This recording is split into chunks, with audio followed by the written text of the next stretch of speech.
Hello everyone, welcome to Knowledge of Law. In this video we talk about DV Act means Domestic Violence Act. Guys, अगर हम इसके full name की बात करें, ये deal करता है protection of women from domestic violence act 2005. ठीक, डोमेस्टिक का क्या मीनिंग होता है? घरेलू हिंसा. डोमेस्टिक मीन्स डोमेस्टिक जो रिलेशन होते हैं उनमें जो भी कोई रिलेशन होते हैं, अगर वो लेडी को किसी को भी प्रॉब्लम हो रही है उन रिलेशन से, ठीक, उस लेडी के साथ हिंसा हो रही है, वायलेशन हो रहा है उसके राइट का, तो गाइज वो क्या है, वो अपनी रेमेडी क्लेम कर सकती है. तो अगर हम डीवी एक्ट की बात करें, इसे शॉर्ट फॉर्म में गाइज डीवी एक्ट भी बोलते हैं. ठीक, जो डीवी एक्ट है गाइज, ये हमारे 43 नंबर, पहले हम देखते हैं कि डीवी एक्ट जो है गाइज ये 43 नंबर पर आता है. 2005 में ये बनाया गया. ठीक, अगर इसमें हम बात करें टोटल चैप्टर के कितने हैं? 5 चैप्टर हैं. ठीक, सेक्शन की बात करें 37 सेक्शंस है टोटल. अगर हम इसकी कमेंसमेंट की बात करें 13 सितंबर 2005. ठीक, अगर हम इसकी इन्फोर्समेंट डेट की बात करें तो गाइस 26 अक्टूबर 2006 में, मीन्स 1 साल के अंदर इसे इन्फोर्समेंट होने को टाइम लग गया. ठीक, अब बात करते हैं कि डोमेस्टिक वायलेंस होता क्या है. नॉर्मल लैंग्वेज की बात कर रही हूँ भाई. ये एक गर्ल है, ठीक, ये इसके फादर है, ये अपने घर में रह रही है. She is a unmarried lady. ठीक, अपने father, mother, brother, sister etcetera, जो सिस्टर इन लॉ होगी, कोई भी हो. ठीक, अगर इसे रहने में कोई प्रॉब्लम आ रही है, फूड में प्रॉब्लम आ रही है, ठीक है, शेल्टर नहीं दे रहे, घर से बाहर निकाल रहे, अच्छे से रहने नहीं दे रहे, उसे खाना नहीं दे रहे, अंदर बंद रख रहे हैं, तो ये गाइस ये क्या है, इसके साथ घरेलू हिंसा हो रही है. ये शी कैन क्लेम, अपनी रेमेडी को क्लेम कर सकती है अंडर दिस एक्ट. अभी इसे दूसरी एग्जांपल को देखते हैं. ठीक, now she is a married. ठीक, now she is a married, तो इससे क्या हो गया? Father in law, mother in law, brother in law, sister in law plus husband and with relative. तो उसमें भी क्या है, ये उसके लिए एप्लीकेशन फाइल कर सकती है कि हाँ भाई मेरे साथ सो एंड सो जो भी है, मेरे साथ ये चीजें हो रही है डीवी एक्ट के अंडर. ये है डोमेस्टिक वायलेशन. ठीक, अब हम बात करते हैं वन बाय वन. गाइस, सबसे पहले हमने जब भी कोई भी बेयर एक्ट को रीडिंग करते हैं तो उसका गाइस ऊपर दिया होता है, इसे हम प्रेम्बल बोलते हैं, बट यहाँ पर प्रेम्बल नहीं लिखा. एन एक्ट प्रोवाइड करता है मोर इफेक्टिव प्रोटेक्शन, किसके लिए? वुमेन के लिए, वुमेन के राइट्स के लिए, जो ग्रांटेड करते हैं अंडर द कॉन्स्टिट्यूशन, जो कॉन्स्टिट्यूशन में इस चीज की गारंटी दी गई है. Who are victim of violence of any kind occurrence. अभी विक्टिम किसे बोला गया है? अगर हम विक्टिम की बात करें तो जब भी हमारा क्रिमिनल मैटर होता है तो बहुत सारी चीजें जो होती है गाइस उसमें मेंशन की होती हैं. तो इसमें यही है कि विक्टिम एक नॉर्मल वर्ड है. विक्टिम, विक्टिम क्या होता है?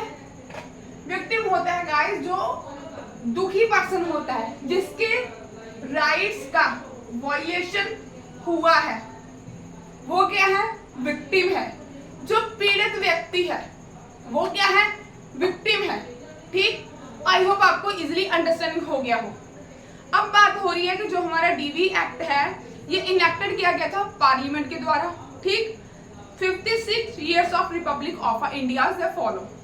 अब हम बात कर रहे हैं चैप्टर फर्स्ट की, जो डील कर रहा है प्रिलिमिनरी को लेकर. जब भी हम कोई भी सेक्शन की बात करें, फर्स्ट सेक्शन की, वो डील करता है short title, extend and commencement. Short title में क्या होता है गाइस? फर्स्ट में क्या होता है? सबसेक्शन में उसका शॉर्ट टाइटल क्या होता है? Domestic violence act. इसका क्या है? शॉर्ट टाइटल है.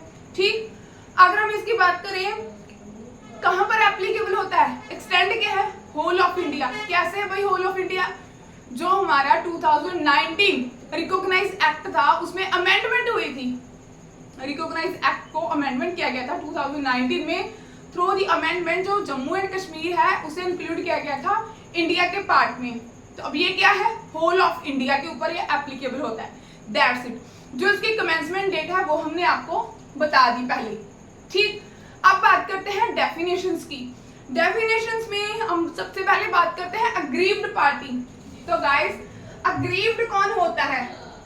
विक्टिम को पहले देख ले, विक्टिम कौन है? जिसके राइट का वायलेशन हुआ है वो है विक्टिम, मींस पीड़ित व्यक्ति। अग्रीव्ड कौन है गाइस? अग्रीव्ड पार्टी कौन है? विक्टिम पार्टी, जो दुखी पर्सन है, जो पीड़ित व्यक्ति है, जिसके राइट का वायलेशन हुआ है। ठीक, चाहे आप इन दोनों वर्ड को किसी भी मैटर के साथ इंक्लूड कर सकते हो, क्रिमिनल मैटर में भी। ठीक, अग्रीव्ड पर्सन कौन से होते हैं? जो दुखी पर्सन होते हैं। चाहे आप सिविल मैटर में मैट्रिमोनियल जो केस होते हैं, जो हमारे सेक्शन 9 को 11 को, किसी भी मैट्रिमोनियल केसेस में अगर हम बात करें तो अग्रीव्ड पर्सन वो होता है, किसी भी मैटर में हम बात कर सकते हैं, जो दुखी पर्सन होता है, जिसके राइट का वायलेशन हुआ हो। ठीक, अग्रीव्ड पर्सन। और विक्टिम कौन है? सेम, जिसके राइट का वायलेशन हुआ हो, जो पीड़ित व्यक्ति है। ठीक, दैट्स इट।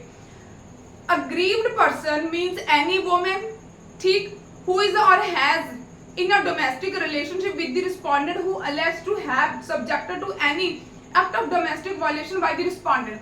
अब ये देखो, ये एक लेडी है, ये इसके मदर, फादर, ठीक, ब्रदर, सिस्टर एक्सेट्रा, इसके अपने घर में इसे रहने नहीं दिया जा रहा, कुछ कंडीशंस लग रही हैं, इसे खाना नहीं टाइम पे मिल रहा, फूड नहीं मिल रहा, शेल्टर नहीं मिल रही। ठीक, इसका भी वायलेशन हो रहा है, डोमेस्टिक वायलेशन। ठीक, अब भी रिस्पोंडेंट कौन है? फादर है, मदर है, ब्रदर है, सिस्टर है एक्सेट्रा। अगर if she is a married तो वो क्या आ गया? हस्बैंड आ गया। ठीक, फादर इन लॉ आ गया, मदर इन लॉ आ गई, ब्रदर इन लॉ आ गया, सिस्टर इन लॉ आ गई एक्सेट्रा। ठीक, ये आपको हमने बता दिया कि डोमेस्टिक रिलेशन भी क्या है और रिस्पोंडेंट कौन है।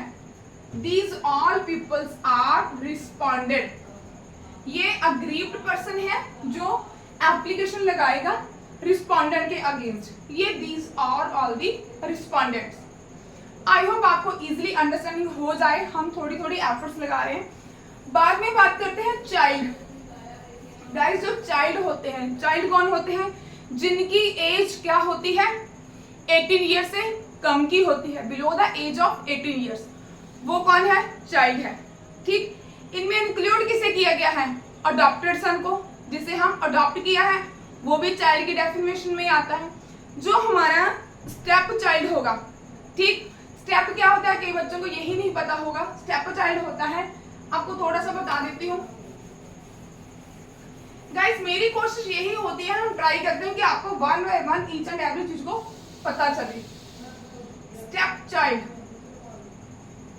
ठीक, अभी ये क्या है? ये हस्बैंड है, ये इसकी वाइफ है। ठीक, इन दोनों की मैरिज से 2 बच्चे होते हैं, सॉरी 2 चिल्ड्रन होते हैं। ठीक, अभी after some time she is expired, उसकी डेथ हो जाती है। ये अभी भाई सेकंड मैरिज करता है। इन दोनों की मैरिज से एक चाइल्ड होता है। ठीक, अभी इस वाइफ के लिए इन दोनों बच्चों की ये कौन सी मदर है? Step mother. और इस मदर के ये कौन से बच्चे हैं? Step children. ओके गाइस, इसमें बात की गई है कि चाइल्ड में कौन इंक्लूड होता है? अडॉप्टेड बच्चे हो गए, स्टेप चिल्ड्रन हो गए, एंड फोस्टर होता है जिनका पालन पोषण किया गया।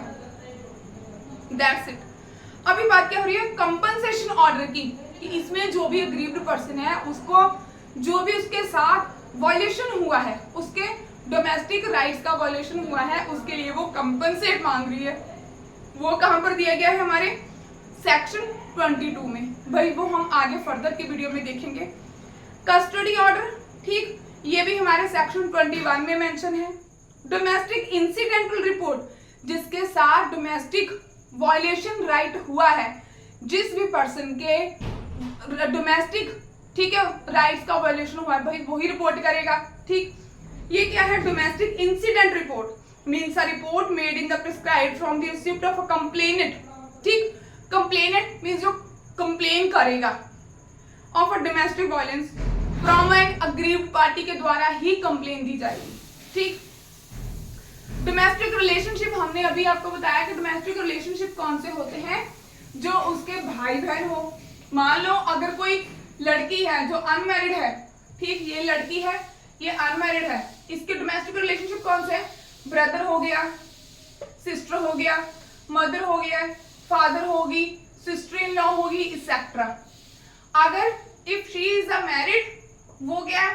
हस्बैंड हो गया, फादर इन लॉ हो गया, मदर इन लॉ होगी, ब्रदर इन लॉ हो गया, सिस्टर इन लॉ होगी, एक्सेट्रा। ये क्या है? Domestic relationship. ठीक, अब बात करते हैं डोमेस्टिक वायलेशन।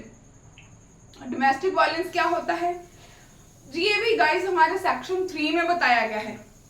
डोमेस्टिक रिलेशनशिप में भी यही बताया गया है कि मीन्स, मैं दोबारा से डोमेस्टिक रिलेशनशिप को पढ़ने जा रही हूँ। Means a relationship between two person who live or have at any point of time live together in a shared household। जो पर्सन एक ही छत के नीचे रह रहे हो, जिन दोनों में एक रिलेशन हो। हमने यहाँ पर भी आपको ट्राई किया कि इन सब में क्या रिलेशन है? ब्रदर सिस्टर का, सिस्टर सिस्टर का, मदर सिस्टर का, फादर डॉटर का, मदर डॉटर का, सॉरी गाइस, मदर डॉटर का, फादर डॉटर का। ठीक, ये क्या आ गया? हस्बैंड वाइफ का आ गया। ये इनकी डॉटर इन लॉ है, ये इनके फादर इन लॉ है। ये क्या आ गया? सास बहू का आ गया। ये क्या आ गया भाई? देवर का भी आ सकता है। ठीक, ये क्या है? ननद का आ गया। ये सारे क्या है गाइस? ये डोमेस्टिक रिलेशनशिप हैं जो एक ही छत के नीचे रहते हैं, जिनको हाउस भी जो शेयर करना होता है तो उसमें उन्हें दिक्कत आती है, तो वो होते हैं डोमेस्टिक रिलेशंस। हमने आपको नॉर्मली बता दिया। डोमेस्टिक वायलेंस जो है वो हमारे सेक्शन 3 में है, जो हम आगे रीडिंग करेंगे। डॉरी की बात की गई है भाई, जो दाज दहेज देते हैं, डॉरी। ठीक, ये कहाँ बताया गया है? सेक्शन 2 डॉरी प्रोहिबिशन एक्ट 1961 में। ठीक, आगे बात कर रहे हैं मैजिस्ट्रेट। मैजिस्ट्रेट कौन होता है? जो इलाका मैजिस्ट्रेट होता है, जो डिस्ट्रिक्ट होता है, डिस्ट्रिक्ट में ही मैजिस्ट्रेट होते हैं, इलाका मैजिस्ट्रेट। अगर हम छोटे एरिया की बात करेंगे, वहां पर होते हैं मेट्रोपॉलिटन मैजिस्ट्रेट। मीन छोटे एरिया में क्या होता है? मेट्रोपॉलिटन को ही बनाया जाता है, छोटी कोर्ट। ठीक है, मेट्रोपॉलिटन मैजिस्ट्रेट बना दिया। अगर भाई बहुत बड़ा एरिया है, कोई अच्छा डिस्ट्रिक्ट है, उसका क्या है भाई? उसका judicial magistrate first class, JMIC। ठीक, आगे बात करते हैं मेडिकल फैसिलिटी की। भाई जो भी लेडी है, ठीक है, गरीब्ड पर्सन है, वो अपनी मेडिकल फैसिलिटी को का भी क्लेम कर सकती है। ठीक, इसमें नोटिफाइड किया गया है क्या क्या चीजें हैं जो भी गवर्नमेंट के द्वारा होगा। ठीक, आगे है मॉनेटरी रिलीफ। मॉनेटरी रिलीफ क्या होता है भाई? पैसों का, जो उसे उसका मंथली एक्सपेंसेस हो गए उसे भी मांग सकती है। इसमें ये क्या means compensation with the magistrate, जो भी अपना वो उसका खर्चा होगा लेडी का, ठीक है, वो अपना बताएगी। जहाँ अगर बच्चे क्या है, मान लो ये जो लेडी है गाइस, ये वाली जो लेडी है कि ये मैरिड है। ठीक गाइस, हम आपको थोड़ा थोड़ा एग्जांपल से बता रहे हैं। ये एक लेडी है, ठीक, शी इज अ मैरिड, और ये इसके हस्बैंड, इसकी mother in law, father in law etcetera इसे परेशान कर रहे हैं। ये अभी बैठ गई भाई अपने पेरेंट्स के घर में, फादर के घर में। इनके अभी 2 बच्चे हैं और दोनों बच्चे से अपने साथ लेगी।